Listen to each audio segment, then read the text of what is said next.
Cześć, tym razem witam Was z lotniska w Warszawie i tym razem zabieram Was na inny kontynent. No i tym razem się nie obyło bez międzylądowania w Amsterdamie.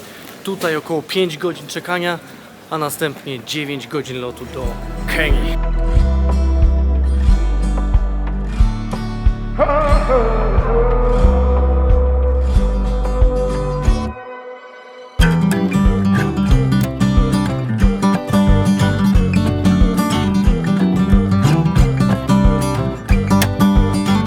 Cześć albo Jambo, tak w języku Swahili możemy się przywitać będąc w Kenii i warto to zrobić, ponieważ doceniają to lokalni mieszkańcy. Jak przed chwilą zauważyliście, tutaj została mi podana tradycyjna kawa w kawiarni, ale to nie jest tylko kawiarnia, to jest również palarnia Cash Coffee, więc jeśli tu będziecie, to na pewno możecie tu zajść, bo kawa jest przepyszna. O kawie jeszcze parę słów później powiem.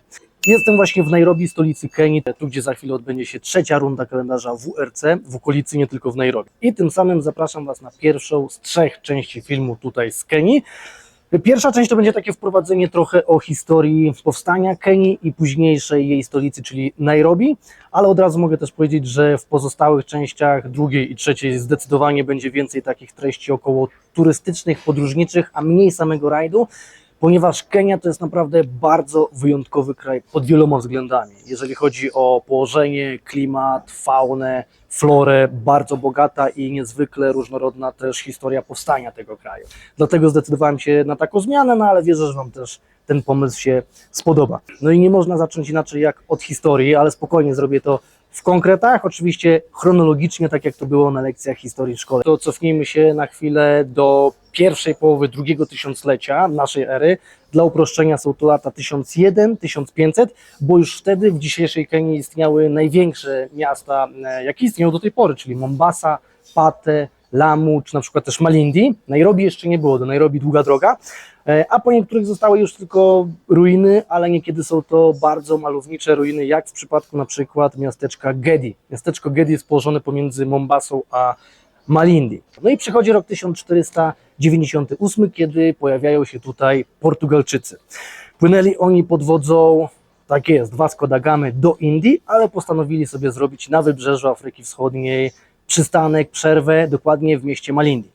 Może im się spodobał klimat, jaki tutaj panuje, czyli tropikalny, nie wiem, ale wiem, że w trakcie kolejnych ekspedycji Portugalczycy zajęli prawie całe wybrzeże dzisiejszej Kenii. Natomiast takimi największymi imperiami w Afryce w późniejszym czasie to były Niemcy, Francja i Wielka Brytania. Portugalia była na 4. miejscu, z tego co dobrze pamiętam. Następnie jest okres przedkolonialny, wspólnoty bezpaństwowe, sporo też takich wyniszczających wnętrze Afryki Wschodniej wojen domowych. No i przychodzi okres kolonialny, kiedy to w 1888 roku prywatna brytyjska firma Imperial British East Africa Company przejmuje administrację, bo inaczej się chyba tego nie da nazwać, kiedy sułtan Zanzibaru zostaje zmuszony do przekazania w administrację dzisiejszego wybrzeża Kenii.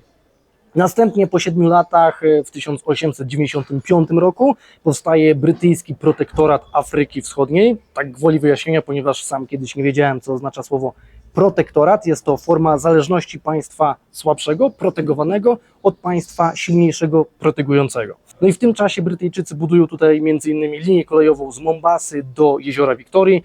Zaczyna przybywać coraz więcej białych osadników z różnych stron świata na obszary położone w okolicach późniejszego miasta Nairobi. Te obszary należały do ludu Kikuyu. Generalnie chodzi o to, że te obszary były bardzo tutaj atrakcyjne pod wieloma względami. No i tym samym okolica zaczyna się mocno rozwijać. Zostaje założone miasto Nairobi. Początkowo Nairobi było jako taka stacja przeładunkowa na trasie linii kolejowej z Mombasy do Ugandy. Natomiast szybko ze stacji przeładunkowej miasto staje się ważnym ośrodkiem, może jeszcze nie przemysłowym, ale na pewno gospodarczym, zyskuje na znaczeniu i w roku 1907 zostaje tutaj przeniesiona z Mombasy stolica protektoratu.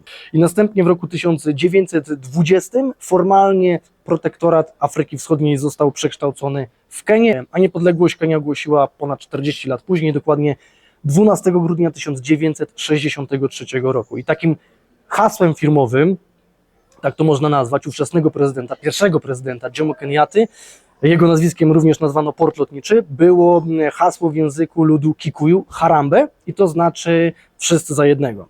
I to hasło widnieje do dzisiaj w herbie Kenii.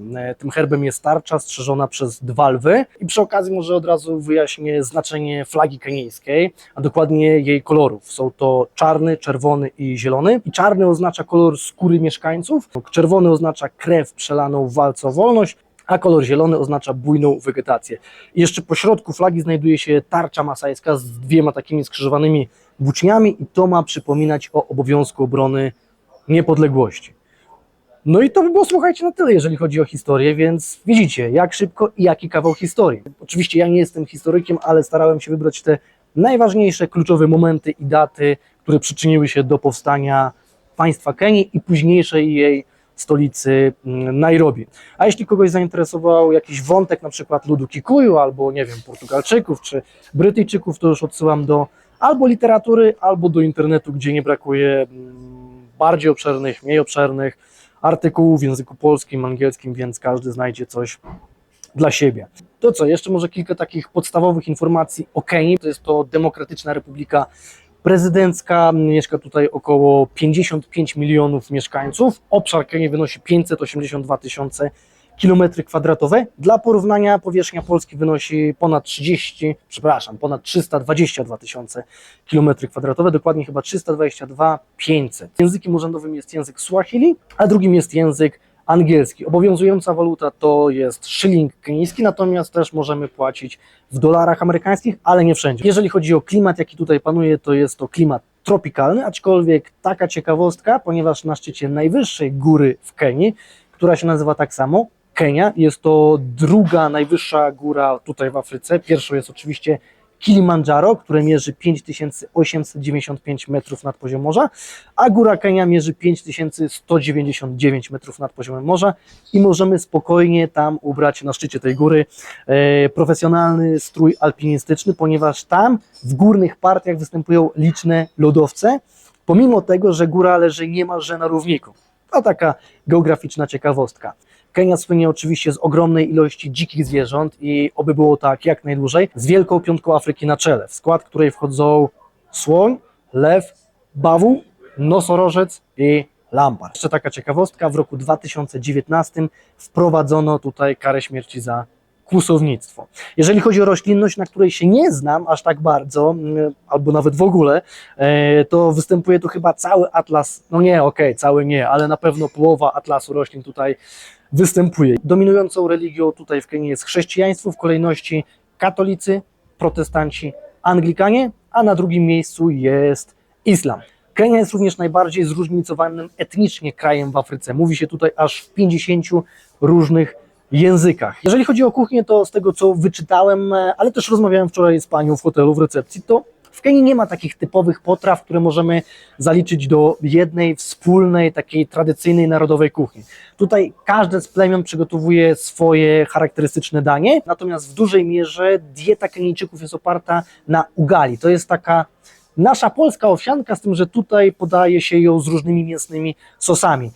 Takim charakterystycznym daniem, ale dalej nie jest to uznawane czy zaliczane do takiej tradycyjnej kuchni kenijskiej, to jest nyama choma, chyba tak to się poprawnie wymawia, i to jest opiekane na wolnym ogniu mięso, najczęściej wołowe, ale może być też baranie lub kozie. No jeżeli chodzi o napoje, to takim najbardziej charakterystycznym napojem to jest chai i to jest herbata zaparzona z mlekiem, bardzo często serwowana z różnymi przyprawami. No i oczywiście kawa, bo przecież Afryka to jest kolebka kawy. Kawa jest też istotnym elementem tutejszej gospodarki, a niewątpliwie kawa z Kenii należy do kaw najwyższej jakości, która ma oznaczenie AA lub AA+. I to nas informuje o tym, że ziarna są bardzo duże. Ziarna najwyższej jakości to są te z oznaczeniem AAA, 3 razy A, a na drugim miejscu jest właśnie AA lub AA+. Można też zwrócić uwagę na przykład na rozmiar sita, przez jakie przeszły ziarna kawy, od 8 do 20 i im większy rozmiar sita, tym większe ziarno, tym kawa lepszej jakości. No i to też byłoby chyba na tyle, jeżeli chodzi o takie podstawowe informacje. Ja sobie dokończę jeszcze tutaj kawę w Cash Cash Coffee. Za chwilę też pójdziemy do środka.